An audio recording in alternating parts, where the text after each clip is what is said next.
कल्याणपूर्वेतील सुप्रसिद्ध उद्योजक संजय गायकवाड यांनी भाजप प्रदेशाध्यक्ष रवींद्र चव्हाण, आमदार सुलभा गायकवाड यांच्या उपस्थितीत भारतीय जनता पार्टीत प्रवेश केला आहे। त्यांच्या समवेत शिवसेनेचे माजी नगरसेवक देवानंद गायकवाड आणि डॉक्टर पूजा गायकवाड यांनी देखील भाजपमध्ये जाहीर प्रवेश केला आहे। डोंबिवली जिमखाना येथे त्यांचा भव्य जाहीर प्रवेश सोहळा संपन्न झाला आहे। त्याची ही जी दृश्य आहे ते तुम्ही पाहत आहात। गौरव उबाळे, राजू पाऊल, आबा लोकेश, सरकार, देसाई, राम जाधव,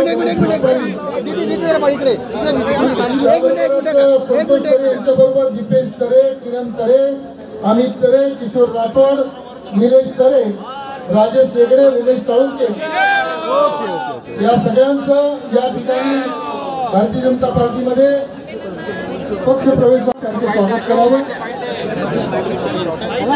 चला चला चला